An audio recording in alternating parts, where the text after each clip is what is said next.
Hello everyone. मेरा नाम कृष्ण है और चलो महाभारत शुरू करते हैं पढ़ने की।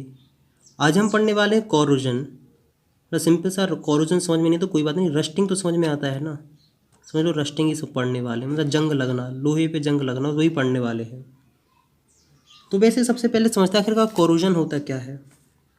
जो मेटल होते हैं ना, मेटल के गलने को ही हम कोरोजन बोलते हैं। जैसे अगर हम सराउंडिंग में छोड़ दें, मतलब जंग लग जाए, रस्टिंग वो हम बताएंगे आखिर रस्टिंग क्या कहलाती है। ये समझ लो कि मेटल को कोरोड मतलब गलने को ही हम कोरोजन बोलते हैं।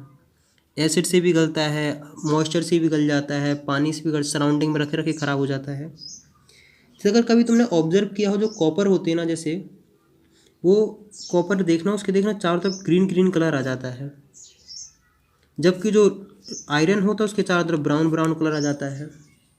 वही है। जो स्टेनलेस स्टील होता है ना, वो उसकी चमक चली जाती है अगर उस पर कोरोजन हो जाए। बहुत कुछ है समझने के लिए है। देखो कोरोजन, ये सस्ती सी सिंपल सी डेफिनेशन लगी। It is a process of deterioration of metal as a result of its reaction with air and water, फलाना ढिकाना ढिमकाना, कोई बड़ी बात नहीं है यार।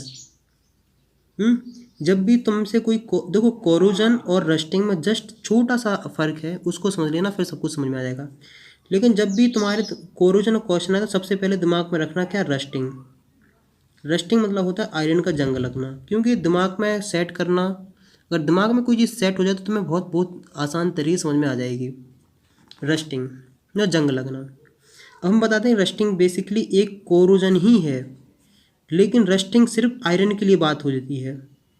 मतलब अगर आयरन का कोरोजन हो रहा है तो हम रस्टिंग कहेंगे, समझे कि नहीं। मतलब आयरन के लिए, मतलब लोहे के लिए बात करी जाती है रस्टिंग की। अब देखो, जैसे अगर कोई दिमाग अगर लगाए कि भैया अगर आयरन को अगर हम रस्ट होने से बचाना है तो क्या करें, हम क्या कहें कि जो एयर है, नमी है, पानी से दूर रखो। तो कहेगा अगर भैया हम इसको हम ड्राई एयर में रखें, ड्राई एयर मतलब जहाँ कोई मॉइस्चर नहीं है, तो किस में जंग लगेगी, मैं कहूँगा नहीं लगेगी। अगर कोई कहे भैया इसमें वैक्यूम में रख दें तो इसमें जंग लगेगी, मैं कहूँगा नहीं लगेगी। समझ में आया कि नहीं। ये सब सिंपल सिंपल सी बातें हैं। आखिरकार जो रस्टिंग होती है वो पता किस किस की वजह से होती है। वो होती है मॉइस्चर की वजह से, मॉइस्चर हुआ, CO2 कार्बन डाइऑक्साइड हुआ, और ऑक्सीजन जो गैस हुई इसमें, उसकी वजह से, इन सब की वजह से देखने को मिलती है। अभी बताएंगे आखिरकार कुछ ना कुछ तो इलेक्ट्रोलाइट्स की ज़रूरत पड़ती है, किसी ना किसी सेल कोई भी बनाओ, बैटरी बनाओ, सेल ज़रूरत पड़ेगी। लेकिन उससे पहले आखिरकार हम बात करते हैं कि आखिरकार कौन कौन से फैक्टर हैं जो कोरोजन को अफेक्ट करते हैं। Factors which affect corrosion. देखो सबसे इम्पोर्टेंट वो है, बात है position of metal in, position of metal in EF series, electro, जो तुम्हारे आपने को सीरीज दी है ना, एक्टिविटी रिएक्टिविटी सीरीज है, या फिर जो उसने इलेक्ट्रोकेमिकल सीरीज, समझते हो ना, काफ़ी डिटेल में मैंने पढ़ाया था। उसमें पोजीशन मतलब जो मेटल जितना ज़्यादा रिएक्टिव होगा उसकी उतनी ज़्यादा पॉसिबिलिटी होगी क्या होने की, कि उसमें उतने जल्दी कोरोजन रहेगा। Position of metal, position of metal, metal in EMF series, मतलब इसे बेसिकली बोलते हैं इलेक्ट्रोकेमिकल सीरीज। दूसरा इंपॉर्टेंट फैक्टर है कि वो है प्रेजेंस ऑफ इम्प्योरिटीज़, मतलब जो मेटल होते हैं उनमें कोई ना कोई अगर मतलब इम्प्योरिटीज़ पाई जाती है, उसकी भी वजह से भी कोरोजन में मतलब कोरोजन हो जाता है। तीसरी इंपॉर्टेंट बात यह है कि वो क्या है, प्रेजेंस ऑफ इलेक्ट्रोलाइट्स। जैसे तुम जानते अगर कहीं सुना होगा कि खारे पानी में लोहा जल्दी गल जाता है देन डिस्टिल वाटर के कंपैरिजन में, ये रहा है। चौथा फैक्टर है वो है presence of CO2 in water, क्योंकि जो CO2 कार्बन डाइऑक्साइड है एसिड की तरह मतलब इलेक्ट्रोलाइट्स की तरह वर्क करने लगता है, तो इसलिए भी इसकी हेल्प से कोरोजन हो जाता है। और पांचवा जो फैक्टर है वो है प्रेजेंस ऑफ और प्रोटेक्टिव कोटिंग, मतलब ये बेसिकली आखिरकार तुम किसी मेटल को अगर प्रोटेक्ट करना चाहते हो तो उसके ऊपर प्रोटेक्टिंग कोटिंग लगा दो। जैसे आयरन पे बेसिकली जो तुमने रिम देखा होगा साइकिलों का या फिर गाड़ियों को चमकता है ना, उस पर गैल्वनाइजेशन कराई जाती है, मतलब वो जिंक की क्या होती परत होती है। तो इस तरीके से तुम लोग उसे बचा सकते हो। तो मुझे उम्मीद है कि मतलब तुम्हें काफ़ी हद तक समझ में आ गया होगा। हाँ, अब तुम्हारे दिमाग में आ रहा होगा कि भैया कोरोजन पढ़ लिया है, कौन कौन से फैक्टर डिपेंड करता है कोरोजन वो पढ़ लिया है, आखिरकार हम कोरोजन से बचाएं, आखिरकार मतलब हम कैसे कोरोजन से बच सकते हैं, क्योंकि कोरोजन के बहुत नुकसान हैं। कोरोजन के नुकसान इसलिए हैं ताकि ये पहली बात तो बिल्डिंग मतलब किसी भी आयरन अगर जहाँ जंग लग गई समझ लो वो ख़राब होने वाला है, क्या होने वाला, वो चीज़ ख़राब होने वाली है। इसलिए तुमने कभी सुना होगा कि जो भी ये पुल होते हैं उन ब्रिज पे उन पे जो लोहे के बने होते हैं उन पे गुटखा खा जो लोग थूकते हैं उनको मना किया जाता है, क्योंकि जो गुटखा खाते हैं उसमें बेसिकली इलेक्ट्रोलाइट्स फॉर्मेशन होती है जिसकी वजह से वो चीज़ जल्दी उसको गला देती है। और जैसा जो मैंने कहीं सुना है, सुना क्या बोलो, सही बात है, जो आयरन पिलर है, मतलब इंडिया वाले कितने कमाल की चीज़ है यार। लोग कहते हैं कि इंडिया वाले गंवार हैं, उन्हें कुछ नहीं पता, वो साइंस में कुछ नहीं जानते हैं। बेटा जब ये दूसरे देश वाले पत्ते पहन के घूमते थे ना, जब दूसरे देश के पत्ते पहन के घूमते थे तब हम लोग ना जाने कितने आगे थे। मतलब जो अगर तुमने सुना होगा आयरन पिलर पे मतलब ना जाने कितने सालों से मतलब बाहर खड़ा है, पानी गिर रहा है, धूप आ रही है, सब मॉइस्चर है, सब कुछ, लेकिन उसमें जंग नहीं लगती है। साइंटिस्ट खुद रिसर्च कर करके परेशान है कि इसमें क्या ऐसी बात है इसमें जंग नहीं लग रही है। मतलब जब दूसरे देश पत्ते पहन के घूम रहे थे ना तब लोग बहुत कुछ बना रहे थे यार। जब सोचो यार किसी देश पे 500 साल अगर दूसरे लोग राज करें तो वो यार वो अपनी खुद आइडेंटिटी खो देगा यार। तो बेसिकली ऐसा नहीं कि इंडिया में कुछ टैलेंट नहीं, इंडिया में बहुत टैलेंट है। बेसिकली कि यार हम लोग अपनी अभी आइडेंटिटी खो चुके हैं। आइडेंटिटी जिस दिन अपन अपनी पाल लेंगे उस दिन अपन को बहुत धीमे धीमे डेवलपमेंट हो रहा है, लेकिन टाइम लगेगा। तो अपन ज़्यादा भावनाएं में ना भटके, हम इसको समझते हैं। आखिरकार प्रिवेंशन करने की ज़रूरत क्यों, क्योंकि आखिर यार कोई भी मतलब ब्रिज है अगर उस पर कोरोजन होगा तो मतलब पूरा कोलैप्स कर जाएगा, टूट जाएगा ना, गल जाएगा, वीक हो जाएगा। इसलिए इसके कुछ एग्जाम हेल्प हैं। जैसे देखो पहला जो है वो क्या है, बैरियर प्रोटेक्शन। क्या है बैरियर प्रोटेक्शन, ये बहुत सिंपल है। देखो जैसे अगर तुम जानना अगर जैसे चाहते हो, बेसिकली आयरन पे इसलिए बात की जाती है क्योंकि जितनी भी जो चीज़ें हैं बेसिकली आयरन की बनाते हैं। कोई गोल्ड की तो बनाने जाता नहीं है, या फिर सिल्वर चांदी इन सब की तो नहीं बनाता। बेसिकली कॉपर की नहीं बनाता कोई, जिंक की नहीं बनती हैं। बेसिकली आयरन पे इसलिए बात की जाती है क्योंकि आखिरकार इंडस्ट्री में आयरन ही आयरन है। तो इसलिए कहते हैं कि आयरन को आखिरकार तुम किस तरीके से बचा सकते हैं। देखो जैसे बैरियर प्रोटेक्शन मतलब जैसे तुम्हारे पास आयरन की रॉड है, उसके ऊपर तुम पेंट कर दो। क्या कर दो, पेंट कर दो, मतलब एक उसके ऊपर लेयर बना दो कि उससे मॉइस्चर ही ना टकरा पाए। मतलब ग्रीसिंग कर दो, ऑयलिंग कर दो, या फिर उसके ऊपर क्या लगा दो, कुछ जो केमिकल होते वाई फिनॉल, इसकी मतलब इसको पोत दो ऊपर, तो बच सकता है बहुत हद तक। और इसको इलेक्ट्रोप्लेटेड कर दो। इलेक्ट्रोप्लेटेड मतलब होता है कि जैसे मान लो ये तुम्हारे पास ये है ना, इसके ऊपर दूसरे मेटल की इसके ऊपर लेयर चढ़ा दो, मतलब मोर रिएक्टिव के ऊपर लेस रिएक्टिव मेटल की लेयर चढ़ा दो, तो वो क्या करता है, वो जल्दी उसका कोरोजन नहीं होता है। इतनी अपन लोग बात कर चुके हैं। एक और होता है जिसको बोलते हैं सैक्रिफिशियल प्रोटेक्शन। बेसिकली यहाँ बात कर रहे हैं गैल्वनाइजेशन की। हम बात बताएंगे आखिर गैल्वनाइजेशन मतलब क्या होता है। जैसे जो भी क्या नाम जो आयरन होते हैं ना, उसके ऊपर जब जिंक की लेयर चढ़ाई जाती है तो उसे बोलते हैं गैल्वनाइजेशन। क्या बोलते हैं, गैल्वनाइजेशन। तो ये भी कोई बड़ी बात नहीं, कोई सिंपल सी बहुत प्रोटेक्टिव जिंक लगाई जाती है उसके ऊपर, तो वो उस चीज़ से बच जाती है। जैसे जो देखा हो गाड़ियों की रिम होते हैं ना, बेसिकली इसके ऊपर जो चमकती है वो उसी की लेयर होती है। और तीसरा अगर कोई बात करे तो वो क्या हो सकता है, वो हो सकता है कि यूजिंग एंटी रस्ट सॉल्यूशन, मतलब कुछ ऐसे सॉल्यूशन लगाओ जो रस्टिंग होने ना दें। तो ऐसे मतलब 3-4 पॉइंट बहुत हैं। प्रिवेंशन हो गया, अपन ने देख लिया क्या कारण है। अब हम बात करने वाले हैं जिस जो उसमें ज़्यादातर बच्चे परेशान होते हैं वो होते हैं कोरोजन। कोरोजन में वो हो रही रस्टिंग। तो यहाँ थोड़ा ध्यान से समझना। रस्टिंग बेसिकली बच्चों को समझ में आती है, कोई कठिन फॉर्मूला नहीं है। जैसे रस्टिंग का जो फॉर्मूला होता है वो होता है फेरिक ऑक्साइड। क्या होता है? Ferric oxide Fe2O3 dot X molecules of water of crystallisation. कोई बात नहीं, समझ में नहीं आया कोई बात नहीं, इतना ये समझ लो कैसा होता है। इससे इम्पोर्टेंट क्या है इसकी मैकेनिज्म। वैसे बता दें कि इसकी मैकेनिज्म थोड़ी अलग ही पेचीदा है, मतलब बच्चों को ज़्यादा परेशान करती है। बच्चों क्या बहुत लोगों को परेशान करती है, लेकिन इसलिए आखिरकार इसको हम लोग जो मैकेनिज्म है पढ़ते हैं वो किस पे बेसिस पढ़ते हैं? Electrochemical theory of corrosion. अगर जहाँ भी थोड़ी बहुत दिक्कत आए तो ये नहीं सोचना कि आखिर तुम्ही को दिक्कत आ रही, बहुत लोगों को इस टॉपिक में दिक्कत आती है इसको मैकेनिज्म समझने में। देखो आखिरकार हमें दिमाग इस पे सोचना है कि जैसे मान लो तुम्हारे पास एक आयरन का पीस है, कोई भी तुम पीस लो, कोई भी बॉडी लो, उसके अंदर कुछ ना कुछ तो ऐसे होल होते हैं, कुछ ना कुछ तो पोर्स होते हैं। अब उन्हीं के बेसिस पे हम पूरा थ्योरी पढ़ेंगे।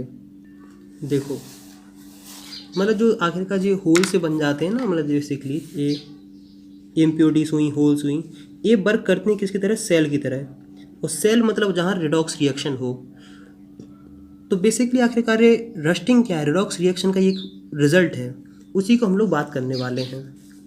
अब तुम क्या जानते हो कि एयर है तो उसके अंदर कार्बन डाइऑक्साइड है, O2 है, और मॉइस्चर मतलब वाटर भी है, H2O भी है।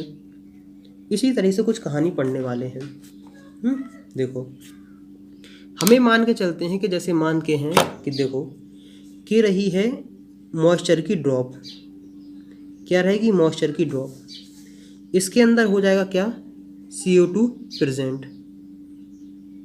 जो CO2 होगा वो एसिडिक की तरह बिहेव करता है, एसिडिक नेचर होता है। मतलब ये क्या वर्क करेगा? ये वर्क करेगा इलेक्ट्रोलाइट्स की तरह। किसकी तरह वर्क करेगा? इलेक्ट्रोलाइट्स की तरह। तो मतलब एक सेल में क्या क्या इंपॉर्टेंट चीज़ होती हैं, अगर जो मेरे वीडियो देखी हो, इलेक्ट्रोलाइट्स होती है, एनोड की रिएक्शन और कैथोड की रिएक्शन। मतलब तुम बात तो कर चुके इसकी। अब हम बात करते हैं एनोड की कि आखिरकार एनोड कौन वर्क करेगा? जो प्योर आयरन है वो वर्क करेगा एनोड की तरह। तुम कहोगे फिर कैथोड कौन करेगा? तो कैथोड में इम्प्योरिटीज हैं, जो इम्प्योर आयरन है वो वर्क करेगा किसकी तरह? कैथोड की तरह। इम्प्योर पोर्शन है जहाँ इम्प्योरिटीज मतलब होल स्मूथ हैं, तो ये वर्क क्या किस करेगा? इम्प्योर पोर्शंस, ये वर्क करेगा कैथोड की तरह। तो हम लोग सबसे पहले लिखते हैं किसकी? एनोड की रिएक्शन। कौन सी रिएक्शन लिखते हैं? एनोड। एनोड मतलब बेसिकली क्या होता है? ऑक्सीडेशन। क्या होता है? ऑक्सीडेशन। देखो ज़्यादा दिमाग में नहीं, ज़्यादा दिमाग में फालतू ज़्यादा बातें विचार ना लाएं तो बहुत कंफ्यूज हो जाओगे। जितना जितना पढ़ाते जा रहे हो उतना इतना इंपॉर्टेंट है। रस्टिंग है, रस्टिंग की डेफिनेशन, उसका फॉर्मूला, उसका मैकेनिज्म तुम्हें याद रखना है कि आखिरकार इलेक्ट्रोलाइट्स की तरह कौन कौन वर्क करता है। बेसिकली जो क्या बोलते हैं, कार्बन डाइऑक्साइड या जो CO ऑक्सीजन गैस है ये, और जो मॉइस्चर वो वाटर है, वो बेसिकली उसे मीडियम प्रोवाइड करती है। ये इंपॉर्टेंट बात।